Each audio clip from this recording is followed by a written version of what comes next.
कितनी अद्भुत बात है ना कि 17 वर्ष की बाल्यावस्था में श्रीमद् जी ने वो काम किए जो हम 37 वर्ष की उम्र में भी नहीं कर पाते या सोच भी नहीं सकते। ऐसी ही उनकी 17 वर्ष की आयु में उनके द्वारा रचित शिक्षा पाठ का यहाँ पर स्वाध्याय चल रहा है, जिसमें आज हम सच्चे देव, सच्चे धर्म और सच्चे गुरु के बारे में जानेंगे। ये 3 तत्व हमें अवश्य ही जानने चाहिए। जब तक इन तत्वों के संबंध में अज्ञानता रहती है तब तक आत्महित नहीं होता है। कौन कौन से? कि सच्चा देव, सच्चा धर्म और सच्चे गुरु। इस पाठ में यानी शिक्षा पाठ 8 में हम सच्चे देव के स्वरूप के बारे में जानते हैं, जिन्हें केवल ज्ञान और केवल दर्शन प्राप्त होता है। अनंत चतुष्टय के धारी जो होते हैं, जो समस्त कर्म समुदाय को अपने मोह उग्र तप ध्यान से विशोधन करके जला डालते हैं, जिन्होंने चंद्र और शंख से भी उज्ज्वल शुक्ल ध्यान प्राप्त किया है। चक्रवर्ती राजाधिराज अथवा राजपुत्र होते हुए भी जो संसार को एकांत अनंत शोक का कारण मानकर उसका त्याग करते हैं, जो केवल दया, शांति, क्षमा, वीतरागता और आत्म समृद्धि से त्रिविध ताप का नाश करते हैं।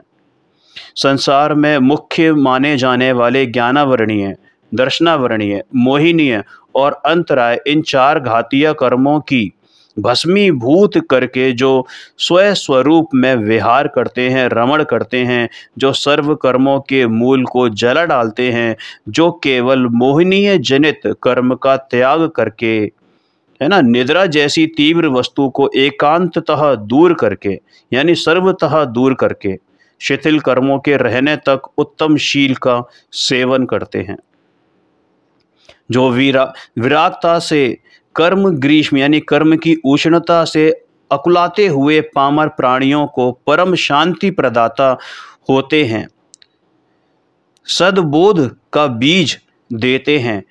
ऐसी शांति की मेघधारा, है ना, ऐसी शांति की मेघधारा अपनी दिव्य ध्वनि वाणी से उपदेशित करते हैं।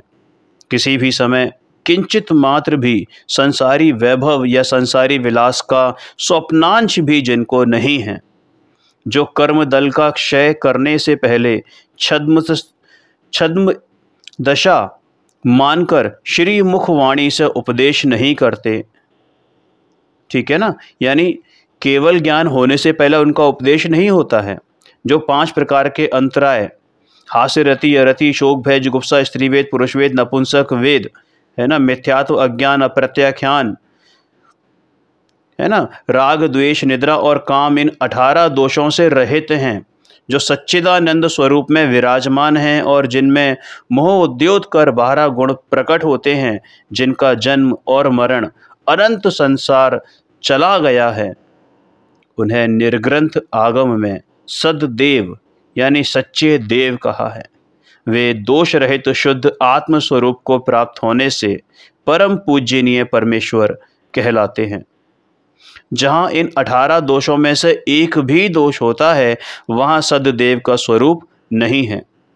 इस परम तत्व को उत्तम सूत्रों से विशेष जानना अति आवश्यक है। ये तो सिर्फ एक समरी मात्र थी, एक अंश मात्र था, इसके बारे में विशेष जानना आवश्यक है। अब बात करते हैं शिक्षा पाठ 9 यानी सद्धर्म तत्व यानी सच्चे धर्म के बारे में। अनादिकाल से कर्म जाल के बंधन से यह आत्मा संसार में भटका करता है। समय मात्र भी इसे सच्चा सुख नहीं है। यह अधोगति का सेवन किया करता है और अधोगति में गिरते हुए आत्मा को धारण करने वाली जो वस्तु है, अधोगति में गिरते हुए आत्मा को धारण करने वाली जो वस्तु है, उसका नाम धर्म है। उस धर्म तत्व के सर्वज्ञ भगवान ने भिन्न भिन्न भेद कहे हैं। धर्म तत्व के सर्वज्ञ भगवान ने भिन्न भिन्न भेद, जो कि व्यवहार धर्म और निश्चय धर्म के नाम से जाने जाते हैं। अब ये कोई 2 अलग अलग नहीं हैं। जहाँ निश्चय धर्म होता है वहाँ पर व्यवहार धर्म होता ही होता है। लेकिन ये ज़रूरी नहीं कि जहाँ व्यवहार धर्म हो वहाँ निश्चय धर्म हो ही, और जब निश्चय धर्म नहीं होता वहाँ पर व्यवहार धर्म व्यवहार नाम भी नहीं पाता है। व्यवहार धर्म निश्चय धर्म का ही सहचारी होने से उसको व्यवहार नाम दिया गया है। व्यवहार धर्म में दया मुख्य है। हालांकि जो शेष 4 महाव्रत हैं वे भी दया की रक्षा के ही वास्ते हैं। दया के 8 भेद कौन कौन से? द्रव्य दया, भाव दया, स्वदया, पर दया, स्वरूप दया, अनुबंध दया, व्यवहार दया और निश्चय दया। सबसे पहले पढ़ते हैं द्रव्य दया के बारे में। देखिए, ये जो स्वाध्याय चल रहा है ये श्रीमद् जी के माध्यम से चल रहा है, तो बहुत सारी बातें हो सकती हैं कि आपने ना सुनी हो, तो थोड़ा धैर्य पूर्वक उसको सुने और उसको समझने का प्रयास करें कि ये यहाँ पर क्यों कही जा रही हैं। सबसे पहले द्रव्य दया। किसी भी काम को यत्नपूर्वक जीव रक्षा करके करना, यह द्रव्य दया है। समझ में आई बात? यानी कि जीवों की रक्षा, जैसे भक्ष अभक्ष का ध्यान रखना है ना, अभक्ष भोजन ना करना, छान के पानी पीना, इर्यापथ गमन करना है ना, आदान निक्षेपण है ना, ध्यान से बैठना, इस तरीके से। दूसरी है भाव दया। दूसरे जीव को दुर्गति में जाते देखकर अनुकंपा बुद्धि से उपदेश देना, माने संबोधन देना, यह भाव दया है, जिसको हम कह सकते हैं सम्यक दर्शन के 8 अंगों में स्थितिकरण है ना। तीसरी है स्वदया। यह आत्मा अनादिकाल से मिथ्यात्व से ग्रसित है, तत्व को नहीं पाता है, जिन आज्ञा का पालन नहीं करता है, और इस प्रकार चिंतन करके धर्म में प्रवेश करना, यह स्वदया है। यानी मैं कौन हूँ, आया कहाँ से और मेरा रूप क्या, इसका विचार है ना, इसका विवेक पूर्वक विचार करके धर्म में प्रवेश करना, यह स्वदया है। फिर परदया। 6 कायिक जीवों की रक्षा करना, यह परदया है। 5वीं है स्वरूप दया। सूक्ष्म विवेक से स्वरूप का विचार करना, यह स्वरूप दया है। 6ठी है अनुबंध दया।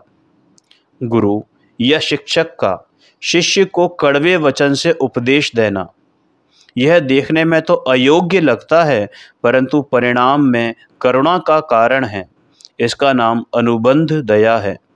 माने अगर लौकिक उदाहरण से समझने का प्रयास करें तो जैसे बच्चा गलती करता है तो उसके माँ बाप उसको डांटते हैं, कभी कभी हाथ भी उड़ा देते हैं, तो वो बच्चे के बुरे के लिए नहीं बल्कि बच्चे के भलाई के लिए ही।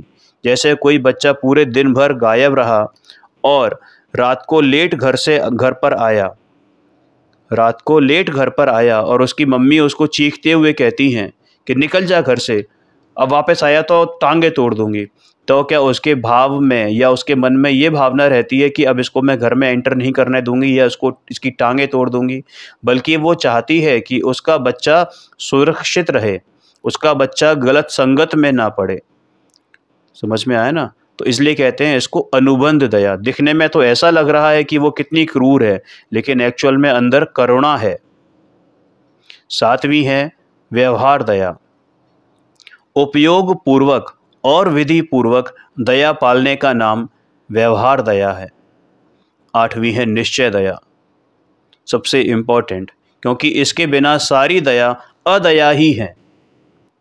शुद्ध साध्य उपयोग में एकता भाव और अभेद उपयोग का होना, यह निश्चय दया है। माने निज स्वभाव साधन द्वारा अपने में ही लीन रहना, स्वयं रमणता, स्वयं लीनता, इसी का नाम निश्चय दया है। इस प्रकार 8 प्रकार की ये जो दया हैं ये व्यवहार धर्म भगवान ने बताए हैं। इनमें सर्व जीवों का सुख, संतोष और अभयदान, ये सब विचार पूर्वक देखने से आ जाते हैं। अब दूसरा है निश्चय धर्म। निश्चय धर्म अगर एक लाइन में इसकी डेफिनेशन कहें तो जो निश्चय दया थी वही वास्तव में निश्चय धर्म है, माने आत्मानुभव। वस्तु विचारत ध्यावते मन पावै विश्राम, रस स्वादत सुख उपजय अनुभव या को नाम।